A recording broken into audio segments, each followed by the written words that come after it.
नमस्कार।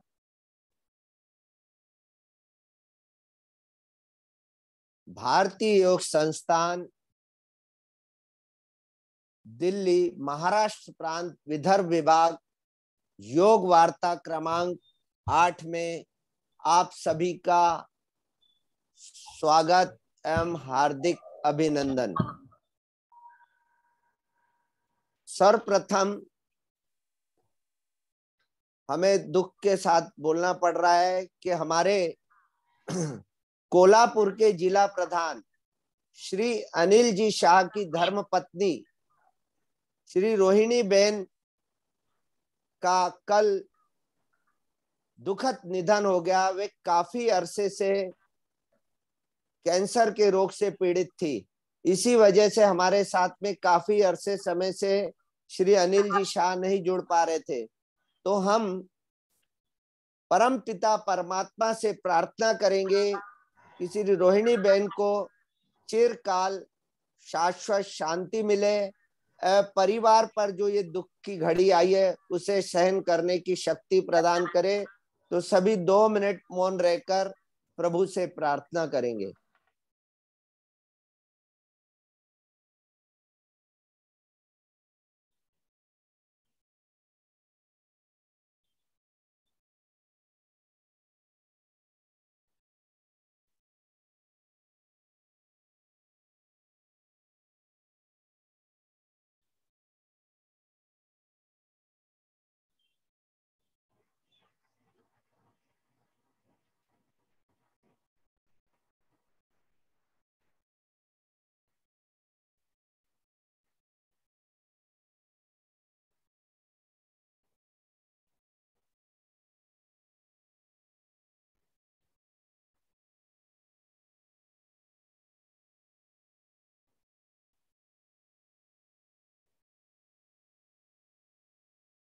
ओम शांति शांति शांति।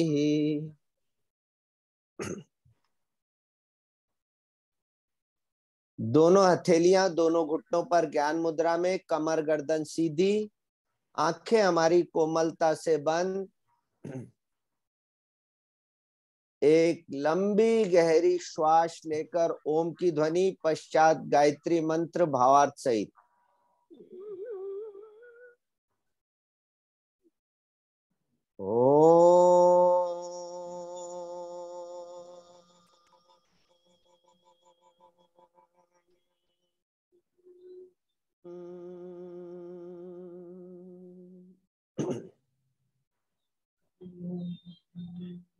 ओम भूर्भुवः स्वः तत्सवितुर्वरेण्यं भर्गो देवस्य धीमहि धियो यो न प्रचोदयात्। हे प्राण, पवित्रता और आनंद के देने वाले प्रभु, आप सर्वज्ञ और सकल जगत के उत्पादक हैं। हम आपके उस उत्तम पाप विनाशक व ज्ञान स्वरूप तेज का ध्यान करते हैं जो हमारी बुद्धियों में प्रकाशित रहता है। आप सदैव हमारी बुद्धियों में प्रकाशित रहें और हमें सत्कर्मों की ओर प्रेरित करते रहें। कोमलता से नेत्र खोलें। जैसा कि आप सबको है कि हम पिछले 2 साल से विभिन्न प्रणालियां, रोगों पर योग वार्ता का आयोजन करते आ रहे हैं। आज की हमारी योग वार्ता क्रमांक 18 है। आज का जो हमारा विषय है श्रोणी प्रदेश के रोग और योग। योग द्वारा हम हमारे श्रोणी प्रदेश के रोगों को कैसा कम कर सकते हैं और इससे निजात पा सकते हैं। श्रोणी प्रदेश क्या? पेड़ू के नीचे के अंग को हम श्रोणी प्रदेश बोलते हैं। उस विषय पर हमारा मार्गदर्शन करने वाले हैं पूना से डॉक्टर राजन पटेल। डॉक्टर आज हमारे साथ काफी नए साधक भी जुड़े हैं, तो राजन, बाकी पुराने साधकों से तो डॉक्टर राजन पटेल का परिचय है, एक संक्षिप्त में परिचय देता हूं। डॉक्टर राजन पटेल पिछले 25 वर्षों से भारतीय योग संस्थान से जुड़े हुए हैं। आप एलोपैथी के डॉक्टर हैं और आपकी योग में बहुत आस्था भी है, और योग द्वारा हमने रोगों को पर कैसे निजात पाया उसका आपके पास अनुभव भी है। तो मैं आदरणीय डॉक्टर राजन पटेल से निवेदन करूंगा कि वे हमारा इस विषय पर मार्गदर्शन करेंगे। डॉक्टर राजन पटेल। नमस्ते। ओम सहनावतु सहनौ भुनक्तु सह वीर्यं करवावहै तेजस्विनावधीतमस्तु मा विद्विषावहै। ओम शांति शांति शांति। आज के विषय के लिए आज आप सभी जुड़े हुए साधकों का हार्दिक स्वागत। आज का जो विषय है श्रोणी प्रदेश और योग, बहुत ही महत्वपूर्ण है ये, क्योंकि हमने योग जब करते हैं या आसन करते हैं क्लास पर जाते हुए, कभी आसन करते हैं, प्राणायाम करते हैं, पर कभी उल्लेख नहीं आता कि हमें श्रोणी प्रदेश करके भी हमें व्यायाम करते हैं या आसन करते हैं या प्राणायाम करते हैं। इसके लिए खास करके एक 3 महीने पहले मुझे तकलीफ हुई थी प्रोस्टेट की। प्रोस्टेट का इन्फेक्शन हुआ था, प्रोस्टेट बढ़ी हुई नहीं है, वो इन्फेक्शन। तो तभी जो कुछ तकलीफें होती है, वो तकलीफें मुझे पढ़ने के बाद में तभी मुझे ख्याल आया कि नहीं, इस पर भी मैं एक लेक्चर दे सकता हूँ। और इसके लिए मैंने खास करके आजकल ये लेक्चर मैंने अरेंज किया है कि सबको आपको इसमें जो कुछ तकलीफें हैं, ये तकलीफें ऐसी रहती है कि जो बोल भी नहीं सकते, कह भी नहीं सकते, सह भी नहीं। आज का जो विषय है श्रोणी प्रदेश की व्याधियां और योग। आजकल जो श्रोणी किसको कहते हैं ये भी इम्पोर्टेंट है। इसको तोन यानी पेट का सबसे जो निचला भाग है उसको हम श्रोणी प्रदेश कहते हैं। पेट का सबसे निचला जो भाग है उसको हम श्रोणी प्रदेश कहते हैं। स्थान कहाँ है, उसका जो स्थान है, यहाँ मैंने फिगर दिखाई है, आप खाली आपके इस पर देख लीजिए स्क्रीन पर।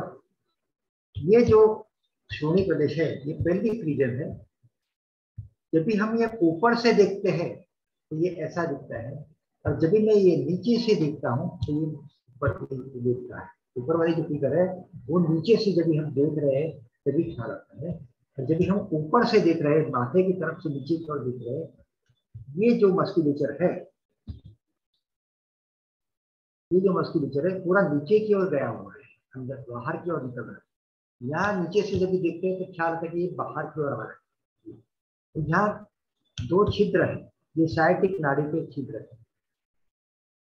यहाँ जो छिद्र है पेशाब के लिए और दुगामुख उसका ओपनिंग यहाँ है। इसकी वजह से ना हम बराबर चल सकते हैं, क्योंकि जगह ऐसी है कि ना बराबर हम चल सकते हैं, बराबर बैठ सकते हैं, ना लेट सकते हैं, या सहन भी नहीं कर सकते, किसको बोल भी नहीं सकते कि मुझे ये हुआ है। बहुत ही मिजरेबल कंडीशन रहती है इसमें। अवयव कौन से है ये भी इम्पोर्टेंट है। श्रोणी प्रदेश के जो कुछ अवयव है, ये अवयव को हम अभी जानेंगे। एक तो सभी मल उत्सर्जित करने वाले सभी अवयव, इसमें फिर बड़ी आंत, छोटी आंत के अंतिम भाग भी आ जाते हैं। प्रजनन अवयव महिलाओं में गर्भाशय, अंडाशय ये आ जाता है। पुरुषों में प्रोस्टेट की ग्रंथि, सेमिनल वेसिकल, मूत्राशय, मलाशय, और श्रोणी प्रदेश की मांसपेशियां, की जो मांसपेशियां बाद में टेंडर्स होके ये अवयव को पकड़ के रखती है, जकड़ के रखती है। कि जो नीचे ना धर सके। इसके लिए ये एक फिगर है। यहाँ जो है ये आगे का भाग है, यहाँ पीछे का भाग है। आगे के भाग से शुरू करेंगे तो ये जो हड्डी है इसको क्यूबिक सिम्फाइसिस को क्यूबिक बोन बोलते हैं। क्यूबिक जो यहाँ की हड्डियां है पेल्विक रीजन की, वो हड्डियां यहाँ जुड़ती है बराबर यहाँ बीच में। उसके बराबर पीछे नाभि के नीचे पीछे यूरिनरी ब्लैडर रहती है, जिसको हम मूत्राशय बोलते हैं। ये यूरिनरी ब्लैडर का नीचे से जो भाग है इसको हम यूरेथ्रा बोलते हैं। यहाँ बाहर निकलते हुए यहाँ पेशाब बाहर निकलती है। इसके पीछे महिलाओं में यूटेरस रहता है, गर्भाशय रहता है। ये गर्भाशय की स्थिति आगे की ओर रहती है, जिसको हम एंटीवर्टेड बोलते हैं। जब ये गर्भाशय की स्थिति पीछे की ओर जाती है उसको रिट्रोवर्टेड बोलते हैं। ये गर्भाशय यहाँ से बाहर, यहाँ योनि मार्ग है और यहाँ इसका ओपनिंग, ये गर्भाशय। इसके पीछे बराबर बड़ी आंख का अंतिम भाग, इसको हम रेक्टम बोलते हैं। सीकम और रेक्टम बोलते हैं। और बाद में ये 5 हड्डियां हैं, ये हमारे अंतिम भाग, रीढ़ का अंतिम भाग की जो गुठियां हैं, सर्विक्स और कॉक्सिक्स, ये गुठियां यहाँ। ये प्रोस्टेट की ग्रंथि कहाँ रहती है ये भी आप देख लीजिए। ये पुरुषों का है ये फिगर। ये प्यूबिक सिम्फाइसिस है, हड्डी है। इसके पीछे यूरिनरी ब्लैडर है। ब्लैडर के यहाँ से जो यूरिथ्रा निकलता है और ये पेशाब की जगह से यहाँ पेशाब बाहर आता है। यहाँ वृषण है, यहाँ स्पर्म तैयार होता है और ये स्पर्म तैयार होते हुए यहाँ से नली से ऐसा जाते हुए सेमिनल वेसिकल्स में उठता है। यहाँ जो ग्रीन कलर का है ये प्रोस्टेट की ग्रंथि है, कि जो चारों बाजू से यूरिथ्रा को और ये जो है संकल्प कर देती है, गोलाकार कर देती है, यानी अंदर उसकी यूरिथ्रा होती है। जो पीछे रेक्टम का भाग। महिलाओं में ये प्यूबिक सिम्फाइसिस है, यूरिनरी ब्लैडर है, ये यूटेरस है, उसकी जगह आगे की ओर आई हुई है और ये रेक्टम है। एनस यानी गुदा मार्ग, गुदा मार्ग, योनि मार्ग, ये पेशाब का मार्ग, ये तीनों मार्ग यहाँ है। ये सभी अवयव, बड़ी आंत, छोटी आंत, इसके जो भाग है, ये सभी भाग दिखा देते हैं। उनका कार्य क्या है ये भी हम जान लेंगे। शून्य प्रदेश के तल में पेशियों के 2 महत्वपूर्ण कार्य होते हैं। वहां के अवयवों को फिजिकल सपोर्ट देना। वो जो मांसपेशियां है, ये मांसपेशियां वहां को फिजिकल सपोर्ट देती है। वो इतनी कड़क रहती है कि इसको बराबर सपोर्ट देती है। गुदा मार्ग, योनि मार्ग और मूत्र मार्ग को आकुंचित रखती है। आकुंचित रखने से ये तीनों जो भाग है नीचे नहीं आ जाते। नीचे आ गए तो गड़बड़ हो जाएगी। ये आगे उसका विवेचन करूंगा। श्रोणी प्रदेश ढीला होने के कारण ये भी एक महत्वपूर्ण है। श्रोणी प्रदेश जो है वो कभी कभी ढीला हो जाता है। कौन से कारण है उसके? देखिए, एक तो मोटापा। जितना हमारा वजन, बॉडी का, शरीर का वजन ज्यादा रहता है उतना ये श्रोणी प्रदेश की जगह ढीली हो जाती है। क्योंकि पूरा जब हम खड़े रहते या बैठते तो पूरे शरीर का वजन श्रोणी प्रदेश पर आता है। वहां से वह बाहर निकलने की कोशिश करते हैं। वहां के मसल्स जो है वो ढीले होने लगते हैं धीरे धीरे लॉन्ग टर्म। पुरानी कब्ज या जोड़ देना, ये भी एक कारण है। कब्ज यानी कॉन्स्टिपेशन। कॉन्स्टिपेशन में हम क्या करते हैं, मल बाहर नहीं आता, इसके लिए हम जोड़ देते हैं। ये जोड़ देने की क्रिया क्या है ये भी एक आप उपयोगी भाषा में सुन लीजिए। जब भी मैं जोड़ देता हूँ, कब्ज होता है, मैं जोड़ देता हूँ हाजत के समय, तभी सबसे पहले तो मैं जालंधर बंद लगा देता हूँ। ऐसे पीछे नहीं जाता, मगर यहाँ एक बंद लगा देता हूँ। ये बंद लगाने से पूरा मेरा प्रेशर नीचे की ओर चला जाता है। अब बाद में पूरा प्रेशर पेट को अंदर की ओर दबाते हुए ये बाहर निकलने की कोशिश करता हूँ। इसके डायफ्राम को भी मैं नीचे की ओर प्रेस करता हूँ। डायफ्राम प्रेस होता है, पेट प्रेस होता है और यहाँ से बंद लगा हुआ है, इसको जालंधर बंद बोलते हैं। ये बंद लगाने से इतना प्रेशर आता है कि बड़ी आंख से नॉर्मल त्याग हम त्याग कर सकते हैं। भारी वजन उठाना ये भी एक कारण हो सकते हैं। यहाँ भी हम उठाते तो यहाँ एक वापस हम एक बंद लगा देते हैं, डायफ्राम को नीचे की ओर दबा देते हैं, वही क्रिया है। खाली यहाँ कब्ज के लिए, कॉन्स्टिपेशन के लिए हम जोर लगाते हैं, यहाँ भारी वजन उठाते तो यही क्रिया होती है। धूम्रपान की वजह से होने वाली पुरानी खांसी या पुरानी बीमारी, कोई बीमारी रही तो भी हो सकता है। देखिए खांसी करेंगे तो यहाँ वापस हम यहाँ दबा देते हैं और खांसी जोर से कोई फेफड़े को बाहर की ओर निकाल देते हैं, दबाते। ये जो डायफ्राम है वापस जोर से प्रेस करता है, और ये जो प्रेस करता है तो अंदर की मांसपेशियां धीरे धीरे पेल्विक रीजन की ढीली होने लगती है।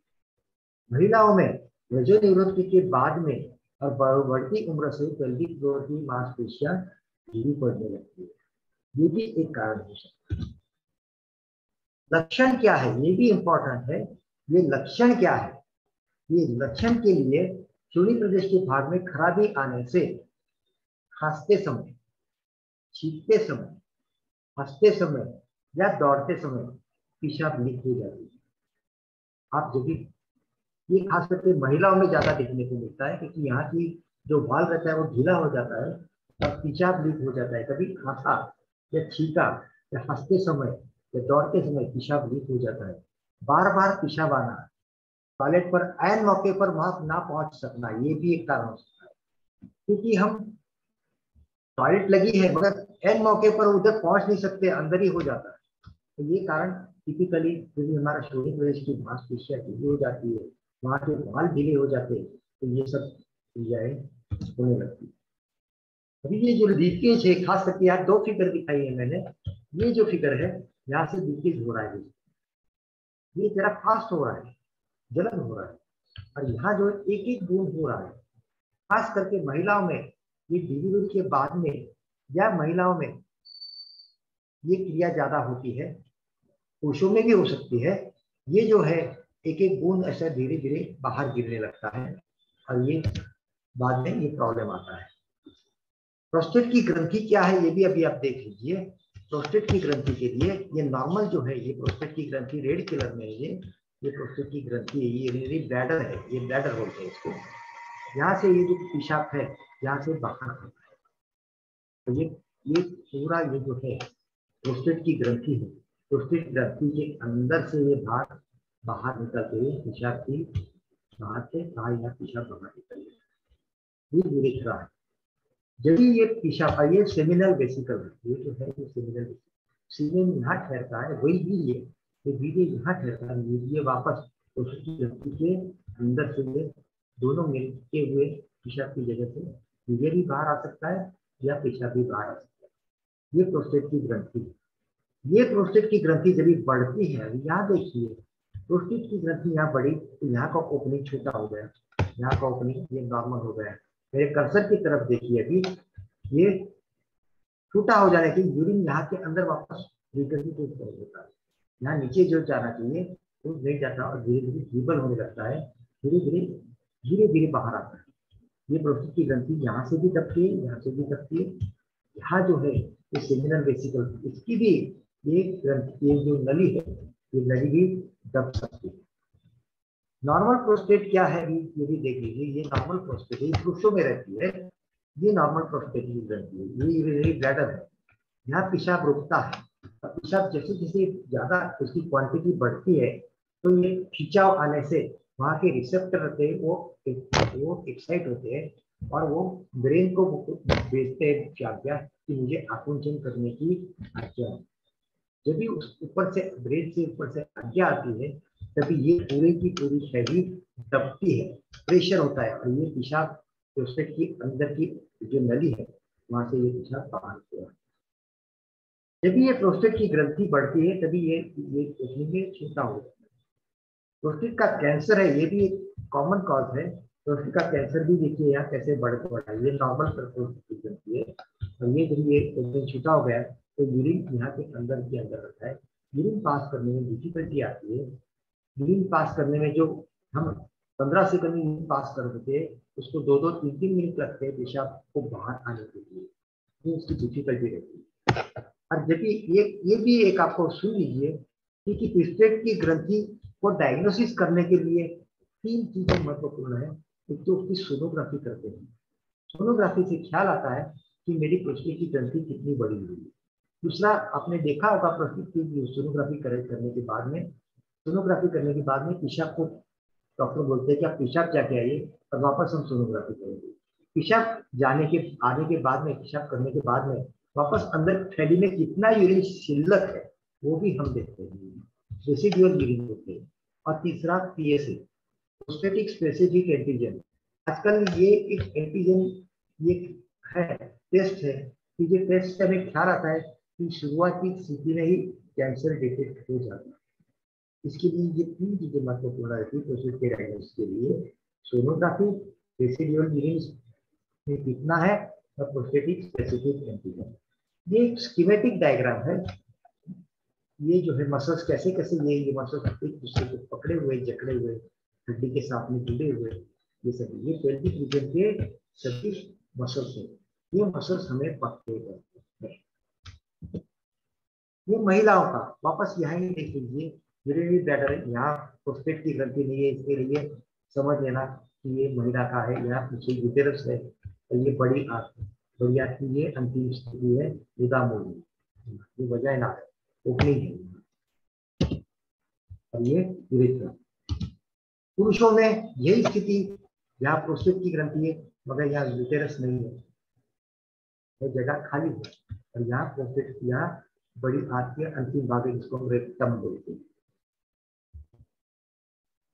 ये फिगर खास करके मैंने दिखाई है कि महिलाओं में यूटेरस का काम क्या है, बच्चेदानी बोलते हैं इसको, कि बच्चे यहाँ बढ़ते हैं। ये थैली के अंदर प्रेगनेंसी में बच्चे यहाँ बढ़ते हैं। जैसे जैसे बढ़ते हैं वैसे वैसे ये जो स्थिति है यूटेरस की स्थिति बड़ी होने लगती है, और छाती तक इतना बढ़ती है यूटेरस की स्थिति कि छाती तक बढ़ जाती है, और ये बच्चा अंदर की ओर रहता है। अभी कई महिलाओं में ये ओपनिंग पेल्विक रीजन के श्रोणी प्रदेश की भाग वीक होने से, यहाँ का ऑस बोलते हैं तो सर्विक्स बोलते हैं या ऑस बोलते हैं, ये ढीला होने लगता है, यहाँ ओपनिंग ढीला होने लगता है और ये बच्चा नीचे आने लगता है, यहाँ से बाहर आने लगता है, तो वही स्थिति हो जाती है। तो आपने सुना होगा, घर में सुना ही होगा कि किसी की महिला प्रेग्नेंट होने के बाद में उसका बच्चा के लिए रुकने के लिए यहाँ उसको टाके लिए, स्टिचेस लिए हुए, और उसको पूरी प्रेगनेंसी में बेड रेस्ट को देते हैं। क्यों? क्योंकि ये नीचे ना आ जाए और यहाँ पक्का स्टिचेस हो जाए।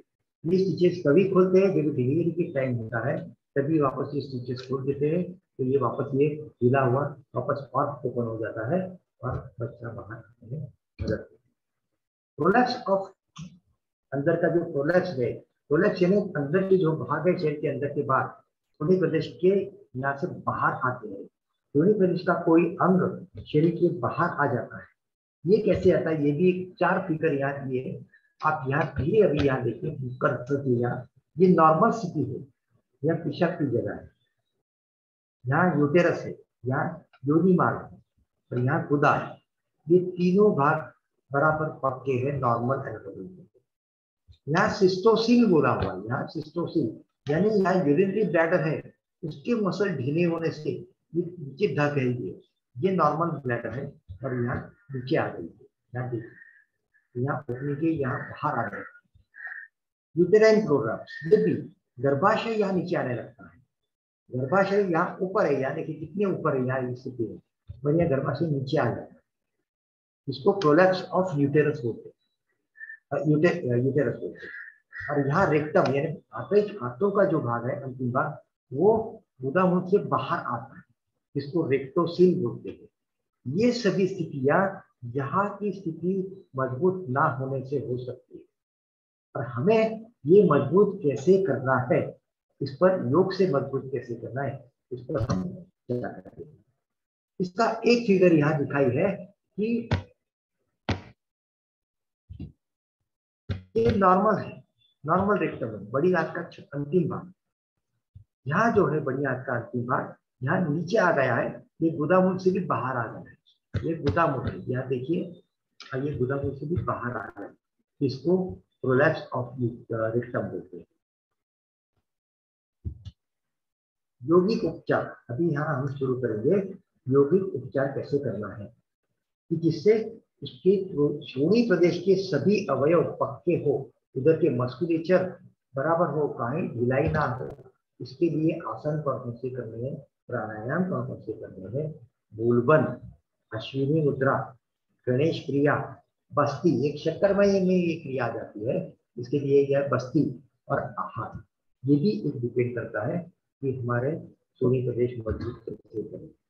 अभी ये आप फिगर आप देखिए, ये फिगर में आप देखेंगे कि अलग अलग प्रकार के आसन हैं, मगर अभी आप देखेंगे तो यहाँ ये व्याघ्रासन किया है, यहाँ सेतु बंधासन किया है, यहाँ मूरासन किया है, मगर आप देखेंगे कि जो कुछ श्रोणी प्रदेश है, ये श्रोणी प्रदेश को इसको खींचा है, या श्रोणी प्रदेश को यहाँ से यहाँ खींचा है, यहाँ से टूटा हुआ श्रोणी प्रदेश को खींचा है, यहाँ जो है ये मर्कटासन है, मर्कटासन में भी श्रोणी प्रदेश को खींचा है। ये सभी आसन ऐसे है कि जो श्रोणी प्रदेश को प्रभावित करने वाले। कौन कौन से आसन है ये अभी हम यहाँ देखेंगे। बिल्कुल आसन आपका नाम आपने कभी सुना नहीं होगा, मगर आसन आप देखेंगे तो ख्याल आ जाएगा कि नहीं खाली नाम अलग है, थोड़ा सा वेरिएशन रहता है। एक तो ताड़ासन, खड़े हुए ताड़ासन, जिसमें हम खड़े हुए ताड़ासन जो भी करते हैं उसका डिटेल आगे बोलेंगे। वीरभद्रासन, उसमें भाग 2, वीरभद्रासन के 3 भाग रहते हैं, भाग 2। उत्कटासन, चेयर पोज बोलते हैं इसको। प्रसारित पादक हस्तासन, मार्जरासन, कोणासन, शिशुकासन भाग 2, सेतु बंधासन, गोरक्षासन और गरुड़ासन। ये जो भाग है, ये जो कुछ आसन है, ये आसन एक मेन जो आसन है यहाँ लिए हुए, बाकी भी आसन उसको फायदा कर सकते हैं। अभी इसमें पद्मासन, पद्मासन क्यों लगाना है, पद्मासन की वजह से घोड़े को अधिक लचीला बनाता है पद्मासन। इसके लिए पद्मासन यदि हम लगाते हैं, घुटनों को भी जमीन पर टिका देते हैं, तो यदि हम टिका देते हैं तभी हमारे कूल्हे का भाग या श्रोणी प्रदेश का भाग खींचा जाता है, वहां के मसल्स पक्के होने लगते हैं। ये इसकी फिगर दिखाता हूँ, ये पद्मासन आप यहाँ देखेंगे, ये पद्मासन की स्थिति है। ये पद्मासन हमें नीचे से जब ये देखते हैं या नीचे से देखते हैं तो यहाँ से ऐसे देखिएगा, ये हमारा श्रोणी प्रदेश है, ये हमारा थाइस है, ये थाइस जमीन पर चिपके हुए, इसके लिए यहाँ डार्क है, और यहाँ घुटने का थोड़ा भाग और यहाँ पैर का थोड़ा भाग ये खल टिका हुआ है। यहाँ बेस हमारा बराबर पक्का हुआ है, यहाँ मेजॉरिटी भाग जमीन पर टिका हुआ है, यहाँ टिका हुआ है। तो पद्मासन में जितना मैक्सिमम भाग हमारा जमीन पर टिकता है, इसकी हमारी स्थिरता आती है। तो जितना घुटने आप नीचे ले जाएंगे तो उतने श्रोणी प्रदेश यहाँ उसके मसल खींचे जाते हैं और दबे भी जाते हैं, इसकी वजह से श्रोणी प्रदेश के मसल पक्के। गोरक्षासन, ये भी एक आसन ऐसा है कि जो आप यहाँ फिगर देखेंगे, गोरक्षासन में, जिसका दूसरा नाम है भद्रासन भी बोल सकते हैं इसको। ये दोनों पैरों के तलवों को मिलाते हुए, अंगूठों को मिलाते हुए खींचते अपनी ओर, और उस पर अंतिम स्थिति में बैठने, उस पर बैठते हैं। जब भी हम बैठते हैं तो एड़ी से जुदा मूल भाग को तकता है, श्रोणी प्रदेश तकता है, दोनों घुटने जमीन पर टिकाने के बाद में टिकाने से श्रोणी प्रदेश पर अच्छा खींचाव आता है। और दोनों हाथ देखिए, फिर यहाँ हम ध्यान मुद्रा लगा सकते हैं या चिन्ह मुद्रा लगा सकते हैं। यहाँ वही भाग जब हम नीचे से दिखते तभी ये भाग देखेंगे, तो श्रोणी प्रदेश पर ये इसका दबाव आता है, एक मैकेनिकली दबाव देते हैं, हमारी एड़ियां और तलवे ये पूरा श्रोणी प्रदेश पर दबते हैं, और ये स्थिति बहुत ही अच्छी स्थिति रहती है श्रोणी प्रदेश को दबाने के लिए। ये वीरभद्रासन आपने देखा भी होगा, कई जगह अपने फिगर में देखा भी होगा। ये वीरासन है, इसको वॉरियर पोज बोलते हैं इंग्लिश में। देखिए यहाँ 90 डिग्री, ये जो कोण है ये 90 डिग्री होना चाहिए, और यहाँ जो श्रोणी प्रदेश है, ये पैर जितना हो सके उतना पीछे की ओर लेना है, तो श्रोणी प्रदेश बहुत ही अच्छी तरह दबता है। और हाई ये पूरी धड़ को, वक्ष को ऊपर की ओर करने के लिए दोनों हाथों को भी ऊपर की ओर खींच लिया है। ये खींची लेने से यहाँ मैक्सिमम खिंचाव आता है वीरभद्रासन 1 में। यही वीरभद्रासन 2 में देखिए, ये वीरभद्रासन 2 में यहाँ 90 डिग्री का कोण हुआ है, ये पैर जितना हो सके इतना पीछे की ओर ले लिया है, और ये जो दोनों हाथ कंधे के सीध में ले लिए थे और ये खिंचाव और अच्छी तरह यहाँ जो खिंचाव है ये और अच्छी तरह वीर विद्रासन 2 ये भाग महत्वपूर्ण है इसमें। अभी इसमें वीर विद्रासन 3 भी देख लेंगे। ये 3 है, यहाँ भी देखिए एक पैर से यहाँ खड़े हुए और ये पैर ऊपर की ओर खींचा हुआ है, पंजा तना हुआ है और दोनों हाथ की हथेलियां जमीन के समानांतर की है। यही क्रिया नंबर 1, नंबर 2 और नंबर 3 वीरभद्रासन ये तीनों यहाँ हमें यहाँ दिखाए। गरुड़ासन ये भी हम देख लीजिए। अभी गरुड़ासन ये भी एक आसन ऐसा है कि दोनों पैर के ये जो तलवे हैं या ये है वहां के मिलते हैं। यहाँ देखिए यहाँ जो है ये स्थिति है, बाहर की स्थिति है ये। यहाँ थाइस को मोड़ते हुए पूरे उधर सृष्टि के बट लपेट दिए और अंतिम स्थिति में ये भी बोल देते हैं कि दोनों पैर के तलवों को मिलाते हुए या दोनों थाइस को मिलाते हुए चिपका देना है और मूलबंध लगा देना है। यहाँ एक ही आसन ऐसा है कि जिसमें हम मूलबंध लगाते हैं। अब यहाँ देखिए दोनों थाइस से दोनों अंदर की ओर दबाया है और वापस मूलबंध लगाया। तो ये स्थिति में हमारे श्रोणी प्रदेश के मसल्स मजबूत होते हैं। वज्रासन ये आसन भी ऐसा है कि जिसमें टखने, जंगा, घुटने, कूल्हे खींचे जाते हैं। वीरासन हमने उल्लेख किया था, एक वीरासन। ये वीरासन वज्रासन की ही स्थिति है।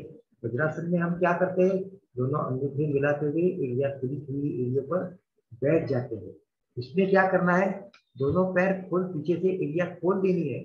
पीछे की एरिया खोलते हुए थाइस के दाएं बाएं रख देने हैं, कूल्हे के दाएं बाएं रख देने हैं और आगे से दोनों घुटने के मिला देने हैं। इससे यहाँ का श्रोणी प्रदेश खींचा जाता है, खींचा जाता है। यहाँ आगे से दिखना है और यहाँ पीछे से दिखेंगे तो बराबर आपको ख्याल आएगा कि मेरा श्रोणी प्रदेश है ये बहुत ही अच्छी तरह खींचा जा रहा है। मार्जरासन की जो हम हफ्ते में एक बार जो हमारे चार्ट में योग संस्थान के हफ्ते के चार्ट में मार्जरासन दिया हुआ है, मार्जरासन हम रोज करते हैं या हफ्ते में 1-2 बार आता है इसका उल्लेख। इस मार्जरासन करते समय आप देखिए यहाँ पूरे यहाँ छाती को या पूरे यहाँ की छाती को नीचे की ओर वक्ष को दबा दिया। दबाने के बाद में ये जो कूल्हे को है ऊपर की ओर हम दबा देते हैं, खींचते हैं और माथा पीछे की ओर ले जाते हैं ताकि ये खिंचाव बराबर ये खिंचाव आ जाए। और ये खिंचाव का पूरा केंद्र है ये श्रोणी प्रदेश। इसी स्थिति को श्वास छोड़ते हुए धीरे धीरे पेट को दबाया है और ये पीठ को ऊपर की ओर कर दिया है, माथा और नीचे की ओर किया ताकि मेरे पीठ और ऊपर की ओर खींची जाएगी। तो यहाँ एक खिंचाव ये वज्रासन बन गई है। वज्रासन बहुत ही सुंदर आसन है कि जो आप एक लगातार नीचे ऊपर ये करते रहेंगे तो आपका श्रोणी प्रदेश खास करके बहुत ही अच्छी तरह मजबूत होने वाला है, वजन कम होने वाला है। अंदर की जो मांसपेशियां पेट की हाथों की ये मांसपेशियां कड़क होने वाली है, पेट ढीला होने वाला नहीं। उत्कटासन नाम अलग है मगर देखेंगे तो आप में तुरंत ख्याल आ जाएगा कि मैं ये आसन कभी करता हूँ सूक्ष्म व्यायाम, घुटनों के सूक्ष्म व्यायाम में मैं क्या करता हूँ, खड़ा रहता हूँ, दोनों हाथ सामने की ओर रखते हुए धीरे धीरे नीचे की ओर जाता हूँ घुटनों पर, ये देखिए घुटनों पर, मगर अंतिम स्थिति में घुटने जमीन के समानांतर करता हूँ तो उसका बराबर खिंचाव श्रोणी प्रदेश पर आता है। मैं आसन घुटनों के लिए कर रहा हूँ, घुटने को तो फायदा मिलता ही है मगर साथ साथ श्रोणी प्रदेश भी मेरा प्रभाव में आ रहा है, मेरे कंधे भी प्रभाव में आ रहे हैं, देखिए गर्दन भी प्रभाव में आ रही है। मैंने श्रोणी प्रदेश के लिए कर रहे हैं मगर फायदे यहाँ कहाँ मिल रहे हैं आपको यहाँ देखेंगे। प्रसारित पाद हस्तासन ये आसन ऐसा है कि इसमें खाली पाद हस्तासन किया है मगर दोनों पैरों को जितना हो सके उसको फैला दिया, ये फैला देने से मेरा शिरोणी प्रदेश खींचा गया है। ये खींचा देने के बाद में दोनों हाथों की हथेलियों को पाद हस्तासन की क्रिया में ला दिए, दोनों हाथ की हथेलियां पृथ्वी पर टिका दी, माथा भी जितना हो सके उतना नीचे की ओर किया कि ताकि मेरा शिरोणी प्रदेश और खींचा जाए। पाद हस्तासन, प्रसारित पाद हस्तासन, ये स्थिति बराबर आप देख लीजिए। इसमें भी शिरोणी प्रदेश खास करके बहुत ही मजबूत हो जाता है। अभी यही फिगर आप यहाँ आगे से देखेंगे तो ये प्रसारित पाद हस्तासन है। ये देखिए इसकी स्थिति, और जब ये पीछे की ओर जाता है और बसल कैसे रहते हैं ये भी देखिए। ये देखिए मेरे पिंडलियों के मसल्स, जंघा के मसल्स खास करके, और ये यहाँ के नितंब के मसल्स जिसको ग्लूटियस मसल्स बोलते हैं, ये भी पक्के हो जाते हैं। ये पक्के होने से यहाँ का जो कुछ शिरोणी प्रदेश है ये पक्का हो जाता है। ये फिगर में दिखाना था। अभी एक केगल के व्यायाम जो है, केगल की एक्सरसाइज में इंग्लिश में केगल एक्सरसाइज बोलते हैं। ये क्या है देख लीजिए, और आप इसके नाम भी बोल सकते हैं योगा, योग की हमारी भाषा। केगल की एक्सरसाइज का बेस क्या है? ये केगल एक्सरसाइज डायग्राम है कि यहाँ का शिरोणी प्रदेश को ऊपर की ओर दबाना है। आप शिरोणी प्रदेश को, फिर इसमें मलमूत्र त्यागने की जगह है, योनि मार्ग है, ये सभी जब आपको ऊपर की ओर दबाते हैं तो हम क्या करते हैं, मूलबंध लगा देता है। तो ये केगल ने जो कुछ ये किया है, ये उसके आगे की फिगर भी देखिए। ये केगल एक्सरसाइज है, ये सेतु बंधासन किया हुआ है। इसमें यदि शिरोणी प्रदेश देखिए, इसके सभी अवयव यहाँ है, ये अवयव को जितना हो सके उतना ऊपर की ओर खींचना है। घुटने पर या तलवे पर भार देते हुए शिरोणी प्रदेश को, कमर को ऊपर की ओर खींचना है। जितना ऊपर की ओर खींचेंगे तो यहाँ के जो कुछ मसल्स है वो टाइट होने वाले। हर रोज कम से कम 5 मिनट शिरोणी प्रदेश के आसन करने से इनकॉन्टिनेंस यानी यूरिन निकल जाना, पास हो जाना, खांसी किए, पेशाब किए या दौड़े तो पेशाब हो जाना है, ये काफी हद तक कम कर सकते हैं। खाली 5 मिनट, खाली 5 मिनट, या पूरा ठीक भी कर सकते हैं। यह हम कोई भी जगह, कोई भी समय और कहाँ भी हम कर सकते हैं। केगल की एक्सरसाइजेज भी यही है। अभी ये जो केगल की एक्सरसाइज है, आपको मैंने एक फिगर दिखाई थी, मैं आपको वापस ये फिगर दिखाना चाहता हूँ। ये फिगर दिखाने के बाद में ये जो फिगर है ये केगल एक्सरसाइज की फिगर है। केगल की एक्सरसाइज में और योग के हमारे आसन में क्या फर्क है? 5000 साल पहले महर्षि पतंजलि ने ये आसन ढूंढ निकाले, और ये 150 साल पहले या 100 साल पहले इसका श्रेय कौन ले रहा है? केगल ने। इसके लिए मेरा कहना है कि जो हम योग सीखते हैं, योग ही हमारी धरोहर है। योग हमारी 5000 साल पूर्व की ये विद्या है। ये विद्या हमारी वेस्टर्न कंट्रीज में जाते हुए उसका नाम चेंज करते हुए उसको यहाँ हमें सीखना पड़ता है। ये ना होने के लिए जो हम योग करते हैं, ये योग की धरोहर हमें यहाँ संभालनी है। अभी कुछ टिप्स देते हैं, ये टिप्स ही महत्वपूर्ण है, ये भी देख लीजिए। शिरोणी प्रदेश की मांसपेशियों को मजबूत रखने के लिए क्या करना है? मन को शांत करने वाले आसन करने हैं, ताकि मेरा शरीर, मेरा मन, मेरा शरीर उद्विग्न न हो, कहीं भी तनाव में रहा, एक मन प्रफुल्लित रहे। मन को शांत करने वाले आसन, प्राणायाम भी करने हैं, ध्यान भी प्रतिदिन करना है।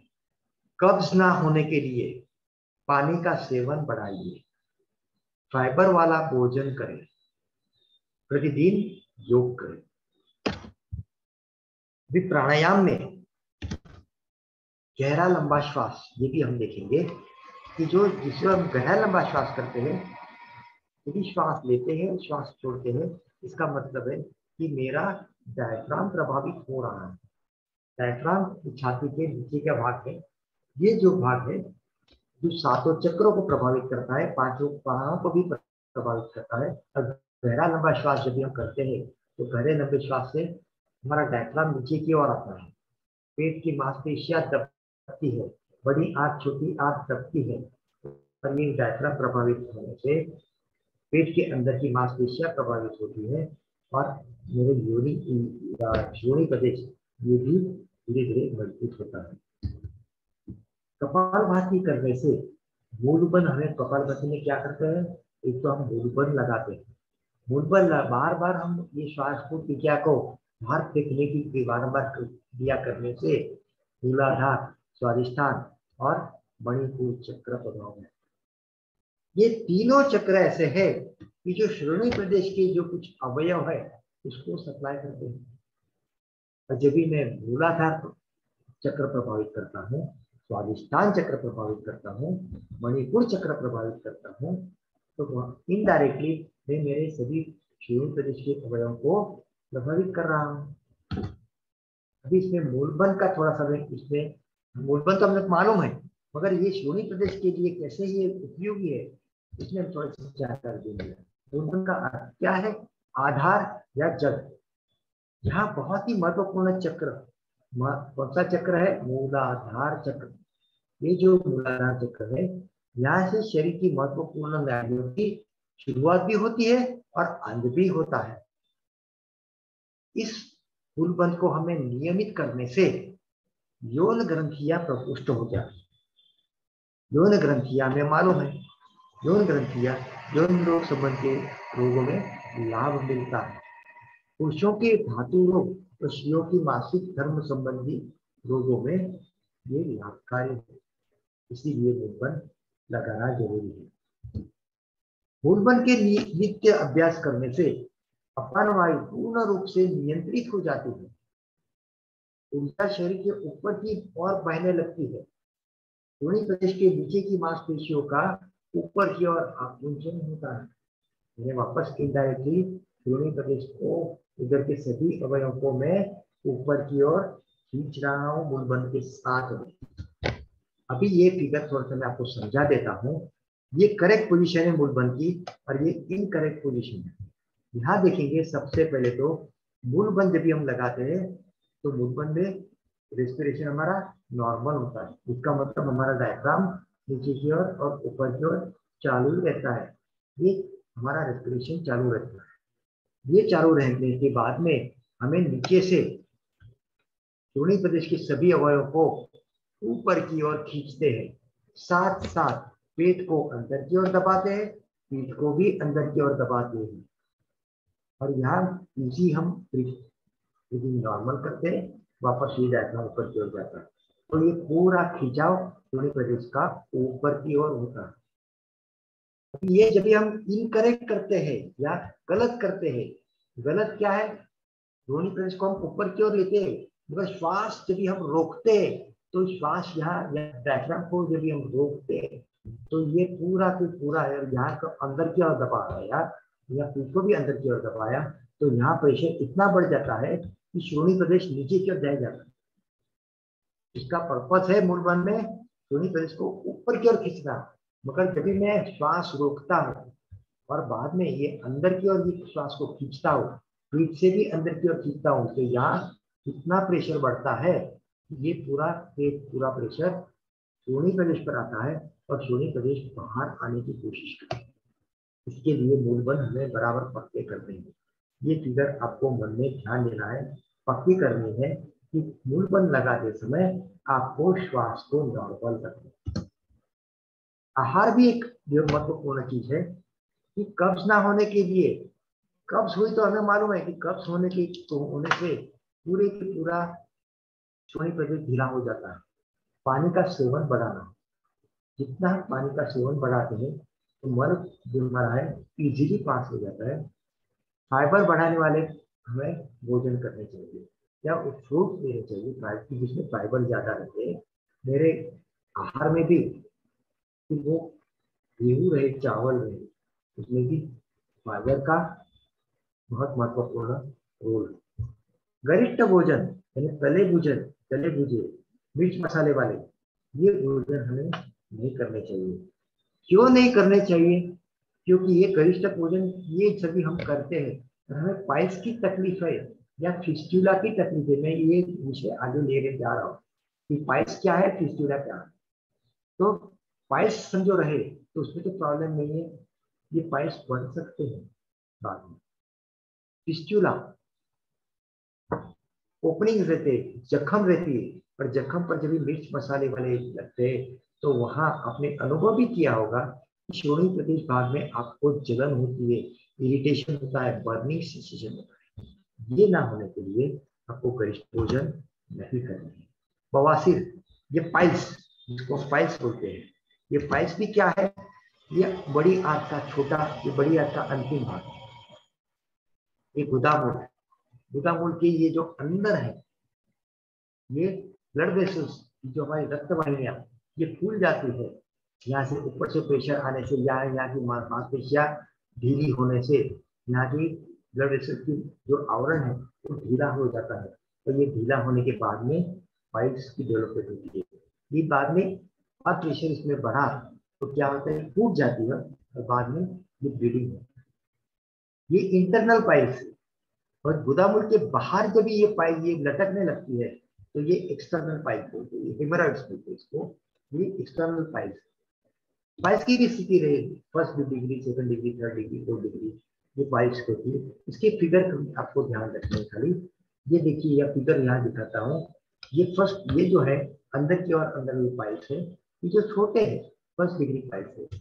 यहाँ देखिए ये लटकने लगे, मगर ये गुदामुल के अंदर ये सेकंड डिग्री पाइल्स है। ये थर्ड डिग्री पाइल्स है। थर्ड डिग्री में ये लटकने तो लगते ही, मगर गुदामुल के धीरे धीरे बाहर आने लगते हैं। और जब ये फोर्थ डिग्री रहती है तो ये और पूरा आता है, पूरी ये इतना आ जाते हैं कि ये एक्सटर्नल पाइल्स बोलते हैं इसको, और ये लटकते हुए पूरी बाहर। यहाँ थोड़े ही आते हैं, ये फोर्थ डिग्री पाइल्स। ये पाइल्स आपको ध्यान देना है। इसमें और एक चीज है, आपको शंका आएगी कि पाइल्स के ऑपरेशन करने के बाद में कई लोगों को वापस पाइल्स होते, ऑपरेशन फेल हुआ क्या, ऐसा भी लगता है। नहीं, ऑपरेशन फेल नहीं हुआ। देखिए यहाँ ब्लड वेसल थे, ये हमें ये पाइल्स निकाल दी, ये पाइल्स निकाल दी, मगर यहाँ की ब्लड वेसल्स निकाल दी थी नहीं। यह ब्लड वेसल तो चाहिए ही, मगर ये कभी कभी टेंडेंसी की वजह से या श्रोणि प्रदेश वीक होने से या श्रोणि प्रदेश पर प्रेशर आने से, कॉन्स्टिपेशन आने से धीरे धीरे यहाँ की बॉल वीक होने लगती है, और बाद में धीरे धीरे यह पाइल्स डेवलप होती है। ये पाइल्स डेवलप होने के ये पाइल्स होने के बाद में हमने धीरे धीरे जब ये लटकने के बाद में बाहर की ओर आता है, तभी हमें लगता है कि अरे ये पाइल्स का रिकरेंस हुआ है। रिकरेंस नहीं हुआ, और यहाँ पे तो कट कर दिए, पूरे निकाल दिए हैं, और ये नई डेवलप होने की टेंडेंसी भी हो जाती है। कभी कभी कॉन्स्टिपेशन वजह से, हमारे शरीर की हलचल की वजह से, हमारे शरीर की क्या, हम कैसे बैठते, कैसे उठते, क्या खाते, इस पर भी ये डिपेंड होता है। ये फिस्टुला है। ये फिस्टुला की जो कुछ फिगर है ये हम दिखाते हैं कि ये बड़ी आंत की छोटी भाग, ये बड़ी आंत की अंतिम भाग है, ये बड़ी आंत की ये बाल है, ये बाल है, ये बड़े आंत की बाल है, गुदामुल के बाल है। ये बाल पक्के होने से हमारा सूज जो है, मल है, ये मल यहाँ टिका हुआ रहता है। मगर जब भी ये धीरे धीरे यहाँ शुरुआत होने लगता है, ये देखिए, एक ये दूसरा सुराग है या तीसरा सुराग है, चौथा है या पांचवा है, ये जब भी सुराग होते हैं, यहाँ एक सुराग हुआ तो इसको फिस्टुला, यानी एक मल यहाँ से भी आता है और यहाँ से भी मल बाहर आने की कोशिश करता है। ये जल्दी ठीक नहीं होता, और ये जो स्थिति है इसका ऑपरेशन के लिए पर्याय नहीं है। ऑपरेशन ही यहाँ उसको करके ये पूरा सीधा देते, तो ये फिस्टुला ना होने के लिए यहाँ की जो स्थिति है, श्रोणि प्रदेश हमारा मजबूत होना जरूरी है, पक्का होना जरूरी है, यहाँ के मसल्स पक्के होने जरूरी है। ये वापस मैंने फिगर दिखाई, प्रोलैप्स की बड़ी हाथ, ये बड़ी हाथ के अंतिम भाग है, यहाँ एक गुदामुल है, ये देखिए यहाँ ये नॉर्मल है, और ये पूरा हाथ वापस ये यहाँ बाहर निकल गुदामुल के।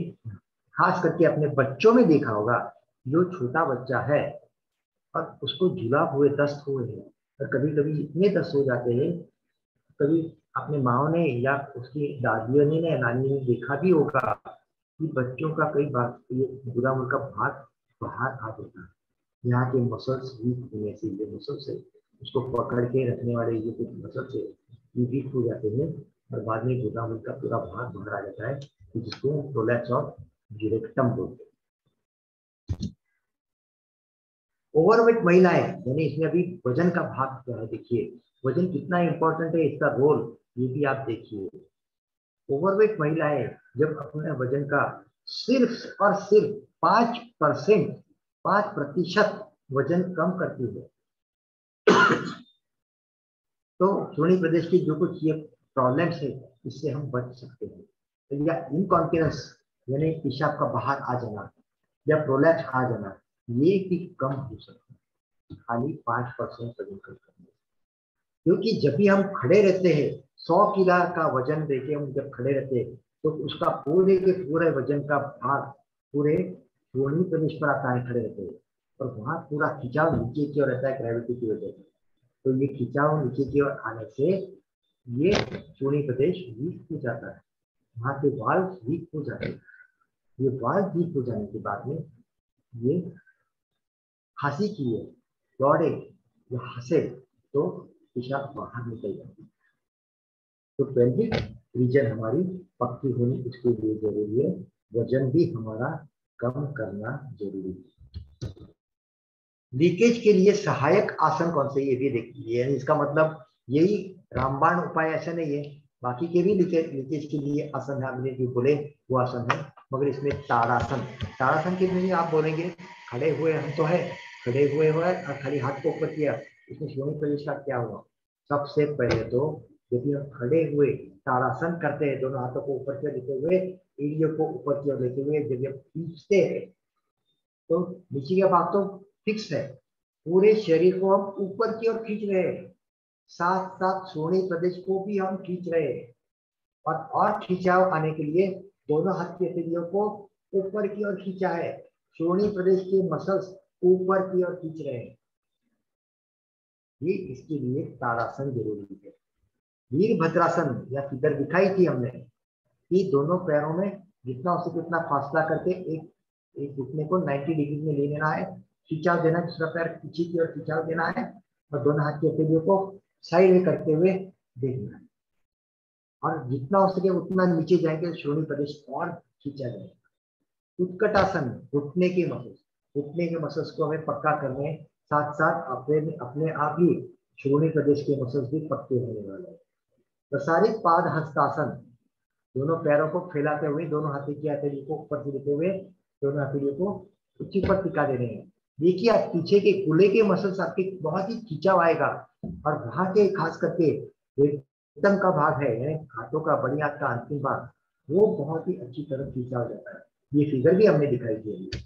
सेतु बंधासन, ये भी आसन यह फिगर दिखाई थी कि जो फिगर में, ये भी वापस ये फिगर में दिखा देता हूँ, देखिए महत्वपूर्ण फिगर है ये सेतु बंधासन।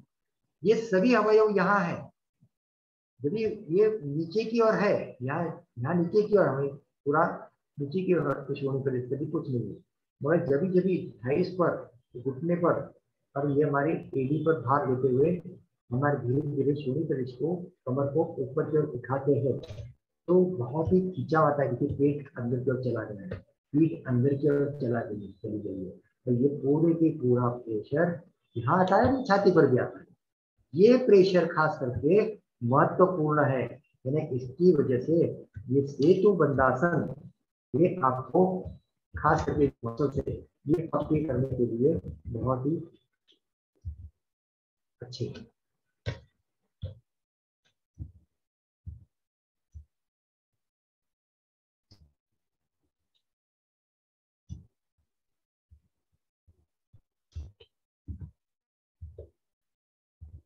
ये भी एक है कि गणेश क्रिया क्या है, अश्विनी मुद्रा क्या है, ये भी हमें जान लेना चाहिए, क्योंकि ये भी बुरा संबंधी है, वैदिक संबंधी है, श्रोणी संबंधी है। तो गणेश क्रिया क्या है ये भी आप देख लीजिए। अभी निलबन यानी क्या, मलद्वार को ऊपर की और नीचे की ओर खींचकर उसी ऊपर की ओर खींचते हुए उसी अवस्था को थोड़ी देर फिर बना के रखना है, श्वास नॉर्मल रखना है तभी। इसको मूलबंध किया करते हैं। अश्विनी मुद्रा में क्या होता है, गुरुद्वार को सिकुड़ना और ढीला करना, ये क्रिया चालू रखनी है। यहाँ क्या किया, स्टॉप किया है, ऊपर की ओर खींचे खींचे रखते हुए वहां ही रखा है, मगर श्वास को नॉर्मल रखा है ताकि हम ज्यादा देर तक रुक सके। अश्विनी मुद्रा में गुरुद्वार को सिकुड़ना और ढीला करना, इस क्रिया को हम अश्विनी मुद्रा बोलते हैं। गणेश क्रिया भी एक अच्छी क्रिया है। गणेश क्रिया में मध्यमा उंगली में तेल लगाते हुए उसे गुदा मार्ग में सावधानी से डालते हुए क्लॉकवाइज या एंटी क्लॉकवाइज घुमाते हैं। क्या करते हैं, गुदा द्वार के अंदर से लेते हुए, यानी गुदा द्वार यानी उसका जो सिंटर है, उसका जो वाल है, ये वाल को हम पक्का करते हैं। इस क्रिया से गुदा मार्ग की गंदगी तो दूर होती है, गुदा संकोच और प्रसार क्रिया का अभ्यास भी हो जाता है। इसके लिए ये क्रिया महत्वपूर्ण है। बवासीर में अश्विनी मुद्रा का अभ्यास फायदेमंद करना फायदेमंद है। उसके नियमित अभ्यास से गुरुद्वार संबंधित समस्याओं से बचा जा सकता है।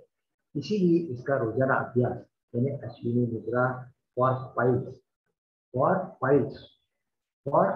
3 बार बोला कि अश्विनी मुद्रा आप जरूर कीजिए। वो कभी कहीं भी कर सकते हैं, बैठे हुए कर सकते हैं, खड़े हुए भी कर सकते हैं, अभ्यास करते हुए कर सकते हैं। लेक्चर अभी आप सुन रहे हैं, सुनते समय भी आप अश्विनी मुद्रा का अभ्यास कर सकते हैं।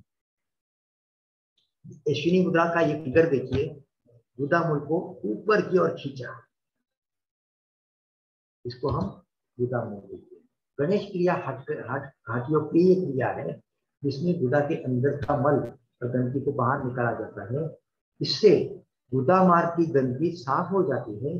गुदा का संकोचन और प्रसार का अभ्यास भी होता है। गणेश क्रिया पारंगत होने के बाद में, गणेश क्रिया हम बराबर सीख लेने के बाद ही हम बस्ती क्रिया करते हैं।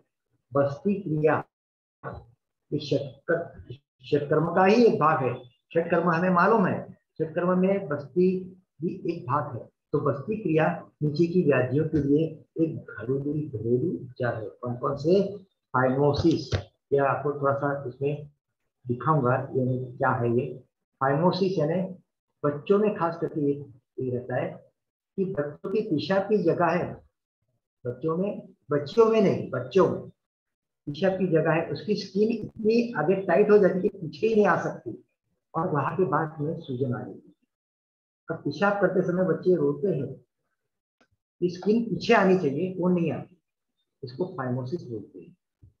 क्रिया करवा दो बच्चे को, पानी के टब में बिठा दीजिए, फिर थोड़ा सा गरम डालिए, उसके अंदर बिठा दीजिए, उसका सोने प्रदेश पूरा अंदर के पानी के अंदर। एलेनाइटिस ये भी एक क्रिया है। पैराफाइमोसिस ये भी एक क्रिया है। एलन फिशर का भी मैं फिगर दिखाई थी, ये फिशर में भी ये बस्ती क्रिया बहुत ही अच्छी है। आइस का भी इसमें फायदा हो सकता है। शुरुआत में प्रोस्टेट की इन्फेक्शन रही तो भी इसमें फायदा हो सकता है। और नॉर्मल डिलीवरी के बाद में, ये तो करते ही आपने सुना भी होगा कि डिलीवरी के बाद में उस महिला को बस्ती क्रिया करवाते हैं। ये बहुत ही अच्छी क्रिया है, ये बस्ती क्रिया है। ये टब यहाँ छोटा दिखाया, छोटा बड़ा टब भी ले सकते हैं। इसमें गुनगुना पानी लीजिए, गुनगुने पानी में थोड़ा सा नमक डालिए और उसमें अंदर बैठ जाइए, सोने के लिए पूरा अंदर की ओर रहिए। इसको हम बस्ती क्रिया बोलते हैं। षटकर्म की एक क्रिया है। ऊपर की क्रिया से, ऊपर की शब्द हमने अभी तक क्या किया, चर्चा की, हम जान सकते हैं कि आसन करने से पूरे प्रदेश को तो लाभ होता ही है, मगर साथ साथ अन्य प्रणालियों से भी जुड़ी हुई कई व्याधियां हम दूर कर सकते हैं। उसको डिस्कस भी किया हमने कि ये इससे भी फायदा हो सकता है। बस्ती क्रिया भी, इसका नाम है सीड्स बात बोलते हैं इसको। और शून्य प्रदेश के व्यायाम को क्या बोलते हैं, केगल क्रिया। ये दो खास करके मैंने दिया है। बस्ती क्रिया कभी किसने ढूंढी, 5000 साल पहले महर्षि पतंजलि ने, और बाद में इसी क्रिया को सीड्स नाम के एक साइंटिस्ट ने सीड्स बात करके बोला है। सीड्स बात यानी जो हमने दिखाया था, ये जो फिगर दिखाई थी, यही फिगर है जिसको हम 6 बात बोलते हैं। 5000 साल पहले की ये क्रिया है, और अभी 6 बात ये क्रिया अभी हम करते हैं। सोनी के प्रदेश को इसलिए तो मैं अभी केगल के व्यायाम का मैं डिटेल बोला हूँ, क्योंकि केगल के जो कुछ एक्सरसाइजेस है वो सभी एक्सरसाइजेस हम ऑलरेडी 5000 साल से करते आ रहे, सिखा भी रहे, बिना मूल्य, ये भी बिना मूल्य है। ये सभी क्रियाएं भारतीय योग संस्थान में, यदि हम सिद्धि क्रिया करते हैं तो करते हैं, बस्ती क्रिया नहीं करते, क्योंकि बस्ती क्रिया सिखाते हैं और बस्ती क्रिया घर में भी ये कर, उसमें कुछ सिखाने की बात नहीं है, सीखने की भी बात नहीं है। थ्योरी सीख गए तो आप आराम से ये कर सकते हैं। बच्चों को बहुत ही अच्छा लगता है बस्ती क्रिया करने में, क्योंकि छोटे बच्चे पानी में खेलने में बहुत मजा आता है, और जब ये गुनगुना पानी रहता है और उसमें थोड़ा सा नमक डाल के उसके अंदर दिखा दिया तो बच्चे पानी में भी खेल सकते हैं और मजा करते हैं। अभी 21 तारीख को अंतरराष्ट्रीय योग दिन है। इस योग दिन की मैं अभी से ही आप सबको हार्दिक शुभकामनाएं देता हूँ। आपका जो सोनी प्रदेश का आज को जो लेक्चर था, ये लेक्चर आपको अच्छा लगा होगा, इसके लिए नमस्कार। ओम पूर्णमद पूर्णमिदं पूर्णात् पूर्णमुदच्यते पूर्णस्य पूर्णमादाय पूर्णमेवावशिष्यते। ओम शांति शांति शांति।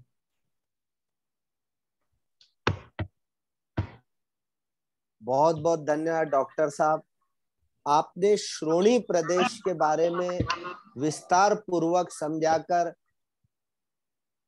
योग के प्रति हमारी आस्था भी बढ़ा दी। पहले से तो आस्था है ही, पर और बढ़ गई। और एक सामान्य व्यक्ति जो इस, और खास करके महिलाएं, हमारी बहनें बहुत पीड़ित रहती है, उन्हें भी इसका आपसे मार्गदर्शन प्राप्त हुआ। बहुत बहुत धन्यवाद। दोनों हथेलियां दोनों घुटनों पर ज्ञान मुद्रा में, कमर गर्दन सीधी, आंखें हमारी कोमलता से बंद, एक लंबी श्वास लेकर ओम की दीर्घ ध्वनि, पश्चात शांति पाठ।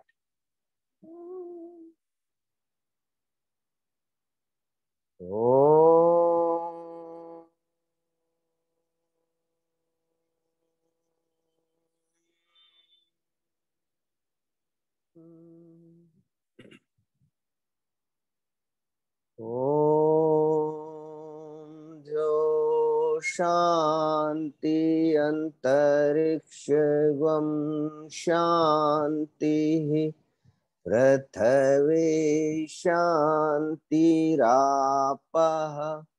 शांतिरोषधयः शांतिः वनस्पतयः शांतिर्विश्वे देवा शांति ब्रह्मा शांतिः सर्वगं शांतिः शांतिरेवा शांतिः सामा शांतिरेद्धि। ओम शांति शांति शांति।